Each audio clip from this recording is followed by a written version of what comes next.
સંભલની જામા મસ્જિદના સર્વેક્ષણનો વિગતવાર અહેવાલ કોર્ટમાં રજૂ કરાયો। રિપોર્ટમાં આવા ઘણા પુરાવા આપવામાં આવ્યા, જેના આધારે દાવો કરાયો કે એક સમયે અહીં હરિહર મંદિર હતું। સર્વે રિપોર્ટમાં હિન્દુ ધર્મ સાથે સંબંધિત 50થી વધુ ફૂલોના પ્રતીકનો ઉલ્લેખ કરાયો। આ ઉપરાંત 2 વડના વૃક્ષો પણ મળી આવ્યા। મસ્જિદમાં કૂવો હોવાની પણ શક્યતા વ્યક્ત કરાઈ। મસ્જિદમાં તમામ પુરાવા હિન્દુ ધર્મ સાથે સંબંધિત છે, તેથી જ કહેવામાં આવે છે કે આ મસ્જિદ પહેલા અહીં મંદિર હતું। સર્વેમાં એવું પણ બહાર આવ્યું છે કે જૂના સ્ટ્રક્ચરમાં ફેરફાર કરાયા છે। નવા બાંધકામના પણ પુરાવા મળ્યા છે। ડીયુ કોલેજનું નામ વીર સાવરકરના નામ પર રાખવાનો કોંગ્રેસના વિરોધ કરવા પર એનસીપી એસસીપી સાંસદ સુપ્રિયા સુલેએ કહ્યું, જો કોંગ્રેસની માંગ હોય તો અમે સંસદ સત્રમાં તેનો પ્રસ્તાવ મૂકી શકીએ છીએ, અમે તેના વિશે વાત કરી શકીએ છીએ। આપ સાંસદ સંજય સિંહે કહ્યું કે ભાજપ કેજરીવાલના વિધાનસભા મત વિસ્તારમાં મત કાઢવા અભિયાન ચલાવી રહી છે। જે લોકો અહીં વર્ષોથી રહે છે, યાદીમાંથી તેમનું જ નામ હટાવવામાં આવી રહ્યું છે। ચીનમાં નવા વાયરસને લઈ સ્વાસ્થ્ય મંત્રાલયની સ્પષ્ટતા। આરોગ્ય સેવાના મહાનિર્દેશક ડોક્ટર અતુલ ગોયલે કહ્યું, ચિંતા કરવાની જરૂર નથી। આ એક સામાન્ય વાયરસ છે જે બાળકોમાં શરદી અને વૃદ્ધોમાં ફ્લૂ જેવો હોઈ શકે।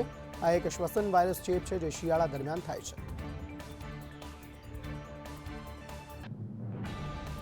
જમ્મુ કાશ્મીરમાં ભારે હિમવર્ષા થતાં ઠેર ઠેર 2 થી 3 ફૂટ સુધી બરફના થર જામ્યા। લદ્દાખમાં જોઝિલા પાસ પર બોર્ડર રોડ ઓર્ગેનાઇઝેશન દ્વારા સ્નો ક્લિયરન્સની કામગીરી હાથ ધરાઈ।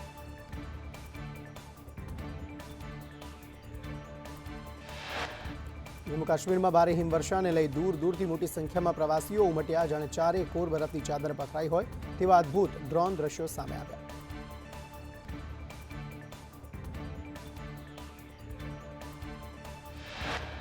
જમ્મુ કાશ્મીરના ડોડામાં તાપમાન માઇનસમાં જતા ધોધ પણ થીજ્યો। ભદરવાહ વેલીમાં થીજેલા ધોધના દ્રશ્યો સામે આવ્યા। પ્રવાસીઓ આ દ્રશ્યો પોતાના મોબાઈલમાં કંડારતા જોવા મળ્યા।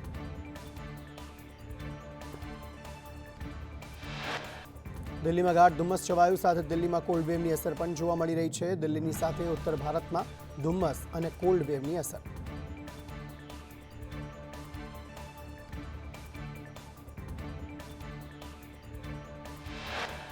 રાજ્યમાં 3 દિવસ ઠંડીથી આંશિક રાહત મળશે। 3 દિવસ બાદ તાપમાનમાં ઘટાડો થશે। વેસ્ટર્ન ડિસ્ટર્બન્સ સર્જાતા તાપમાનમાં ઘટાડો।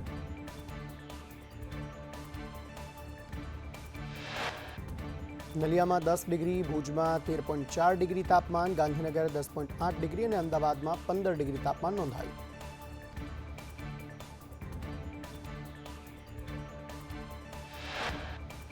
અમરેલી લેટરકાંડમાં પાટીદાર દીકરી પાયલ ગોટીને મળ્યા જામીન। કોંગ્રેસના નેતાઓ પાયલ ગોટીને મળવા પહોંચ્યા હતા।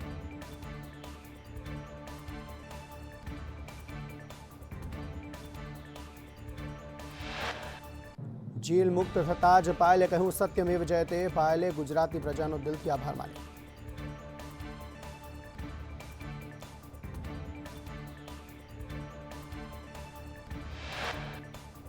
પાયલને અમરેલી જિલ્લા મધ્યસ્થ સહકારી બેંકમાં નોકરી મળશે। દિલીપ સંઘાણીએ નિર્ણય કરતા બેંક બોર્ડ મીટિંગમાં ઠરાવ કરાવવામાં આવ્યો।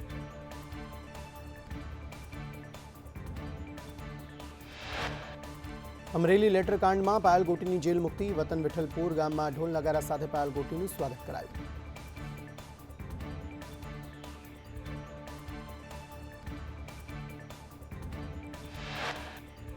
સાબરકાંઠા બીઝેડ કૌભાંડમાં તલોદ માર્કેટયાર્ડ ચેરમેનના નામે સીઆઈડીના નનામી અરજી।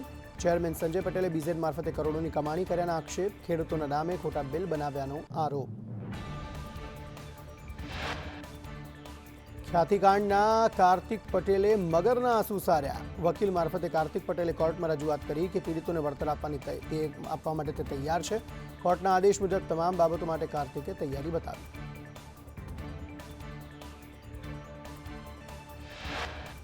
કાર્તિક પટેલના આગોતરા જામીન અરજી પર સુનાવણી કોર્ટમાં રજૂઆત કરી કે સરકારી યોજનાઓની જાગૃતિ લાવવા માટે અને ગરીબોને સરકારી યોજનાના લાભ માટે કેમ્પનું આયોજન કર્યું હતું।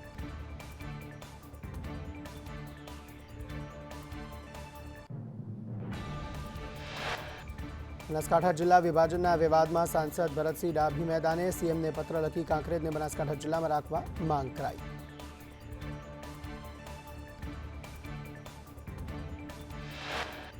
બનાસકાંઠા જિલ્લા વિભાજનથી વિવાદ, ધાનેરાનો વાવ થરાદમાં સમાવેશ કરતા સ્થાનિકોનો વિરોધ. સ્થાનિકોએ પાલનપુર કલેક્ટરને આવેદનપત્ર આપી ધાનેરાને બનાસકાંઠામાં યથાવત રાખવા માંગ કરી.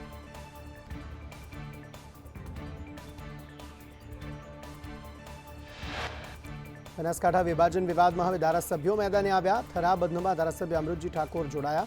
અમૃતજીએ ઉચ્ચારી ચીમકી કે કાંકરેજ કાંટાળો તાજ છે, તેની સાથે છેડછાડ ન કરો.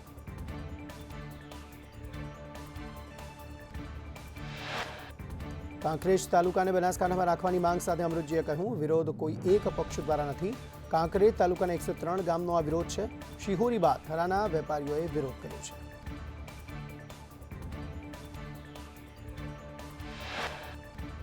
મુખ્યમંત્રીએ જંત્રી મુદ્દે બિલ્ડર્સને ખાતરી આપી. કહ્યું, અત્યારે બધાના મગજમાં જંત્રી ચાલે છે. જંત્રીને લઈ ગભરાવાની જરૂર નથી. સારો રસ્તો હશે, તેના તરફ આગળ વધીશું.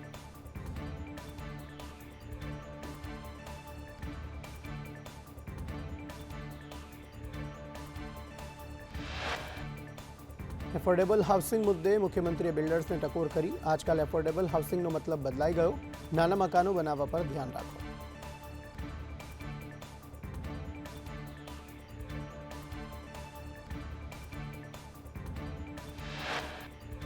રાજકોટમાં વકફ બોર્ડના નામે દુકાનો ખાલી કરવા મુદ્દે હર્ષ સંઘવીની પોસ્ટ. બધી દુકાન ફરીથી ખુલી ગઈ છે અને આરોપીઓને પકડી લેવાયા. આરોપીઓના ફોટા સાથે તેમણે પોસ્ટ કરી.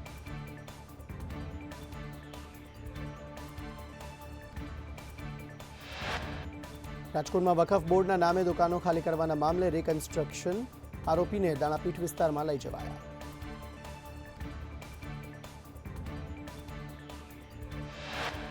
કેબિનેટ મંત્રી કુબેર ડિંડોરે સંસ્કૃતિને લઈ કહ્યું, હિન્દુ સમાજે જે ગુમાવ્યું છે તે પરત મેળવવાનું છે.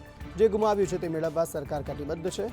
વિધર્મીઓએ હિન્દુ સંસ્કૃતિને ખંડિત કરી હિન્દુ સંસ્કૃતિનો નાશ કરવાની કોશિશ કરાઈ.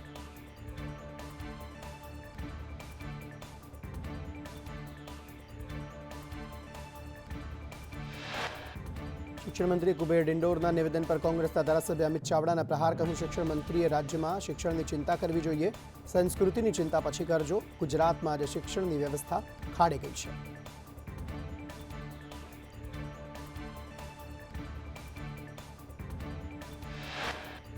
અમિત ચાવડાએ કહ્યું, સરકારી શિક્ષણ વ્યવસ્થાને ખતમ કરવાનું ષડયંત્ર ચાલી રહ્યું છે. સરકાર ખાનગી શાળાઓને પ્રોત્સાહન આપી રહી છે.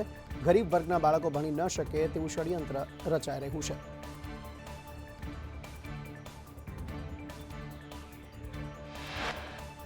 વધુમાં ચાવડાએ કહ્યું, પ્રાથમિક શિક્ષણ આપવું એ સરકારની જવાબદારી છે. ગુજરાતમાં શિક્ષણની સ્થિતિ કથળી, ઝારખંડ અને બિહાર કરતાં પણ ખરાબ થઈ છે.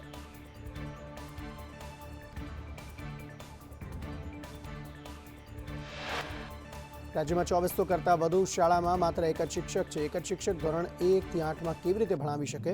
પ્રવેશોત્સવના નામે માત્ર નાણાં વેડફાય છે. પૂરતા શિક્ષકોની ભરતી કરવા તેમણે માંગ કરી.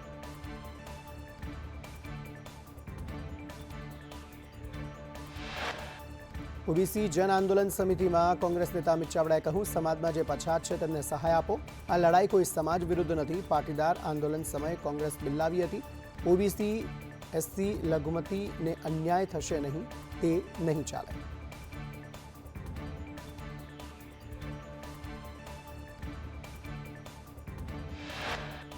કોંગ્રેસના નેતા અને પૂર્વ મંત્રી રાજેન્દ્ર પાલ ગૌતમના સરકાર પર પ્રહાર. કહ્યું, બજેટની ફાળવણીમાં અસમાનતા ઊભી થઈ છે. વસ્તી પ્રમાણે સમાજ અને સંસાધનમાં ભાગીદારી મળવી જોઈએ.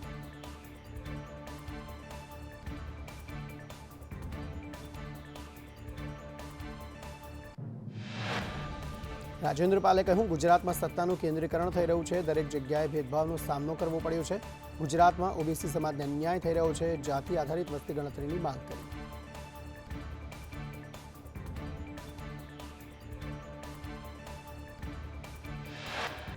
સુરતમાં કોંગ્રેસ નેતાના આવેદનમાં અજ્ઞાનતા છલકી. કોંગ્રેસે ક્રિબકો કંપની પાસે વળતરની માંગ કરી હતી. સુરત કોંગ્રેસે કંપનીને બદલે કલેક્ટરને આવેદનપત્ર પાઠવ્યું.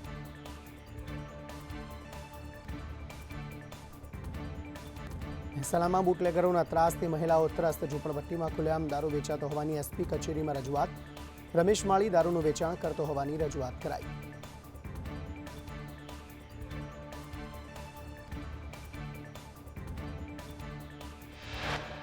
સુરતમાં નીલગિરી સર્કલ પાસે લાગેલા શિવ મહાપુરાણના બેનરો હટાવાયા. બેનરો હટાવાતા લોકટોળું લીંબાદ ઝોન ઓફિસ પહોંચ્યું. હિન્દુ સંગઠનોએ અધિકારીઓ સાથે બેઠક કરી. અધિકારીઓ દ્વારા બેનરો પરત અપાયા.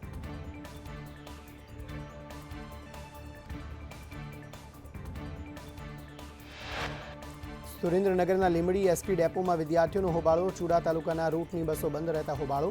24 કલાકમાં રૂટ શરૂ નહીં થાય તો ઉગ્ર આંદોલન કરવાની ચીમકી આપી.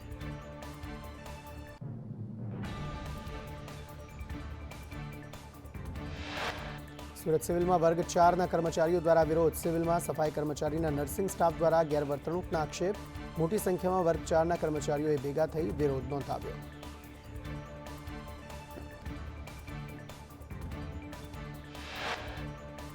વડોદરામાં જિલ્લા અને શહેર પ્રમુખ માટે આવતીકાલે ભાજપ દ્વારા સેન્સ લેવાશે. હર્ષ સંઘવીએ યોજી સંકલન બેઠક. પ્રમુખ માટે મૂર્તિયા શોધવાની મથામણ શરૂ. બેઠકમાં જિલ્લાના 4 ધારાસભ્યો હાજર રહ્યા, ત્યારે સાવલીના એમએલએ કેતન ઇનામદારની ગેરહાજરી.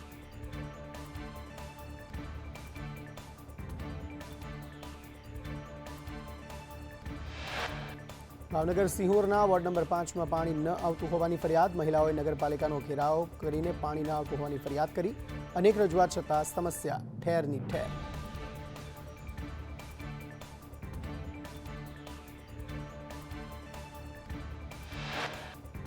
યાત્રાધામ બેટ દ્વારકામાં સરકારી જમીન પરથી દબાણો હટાવાયા. નોટિસ બાદ પોલીસ તેમજ દ્વારકા એસડીએમને ઘટનાસ્થળે રાખી દબાણો હટાવાયા.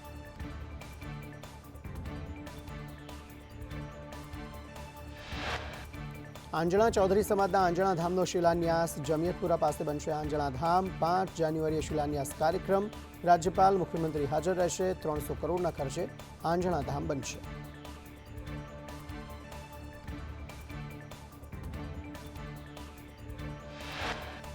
ઉદ્યોગપતિ મુકેશ અંબાણી અને અનંત અંબાણી દ્વારકાધીશના શરણે. મુકેશ અંબાણી અને અનંત અંબાણીએ દ્વારકાધીશમાં પૂજા અર્ચના કરી.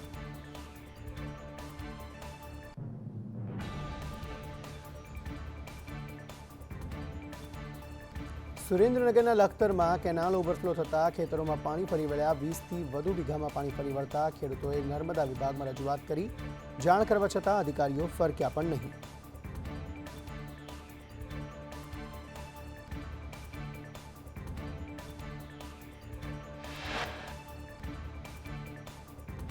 જૂનાગઢમાં સિંહ પાછળ બાઇક દોડાવી પજવણીનો વિડીયો વાયરલ. ગાંધીગ્રામના સંજયનગર વિસ્તારની ઘટના. 3 સિંહો પર ટોર્ચ લાઇટ વડે પજવણી કરાઈ.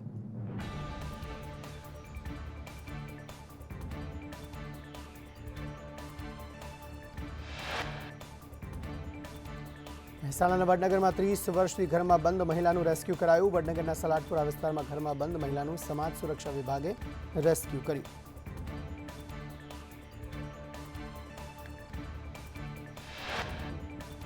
સુરેન્દ્રનગર સાયલા હાઈવેના ઓવરબ્રિજ પર ટ્રકનો અકસ્માત. ચાલકે કાબુ ગુમાવતા ટ્રક બ્રિજના ડિવાઈડર સાથે અથડાઈ.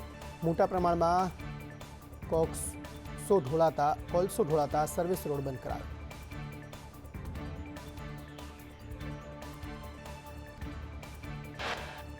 અમદાવાદમાં જ્વેલરીની દુકાનમાં લૂંટ ચલાવનાર લૂંટારૂના સીસીટીવી આવ્યા સામે. લૂંટારૂ લૂંટ કરવા હેલ્મેટ પહેરીને આવ્યો હતો.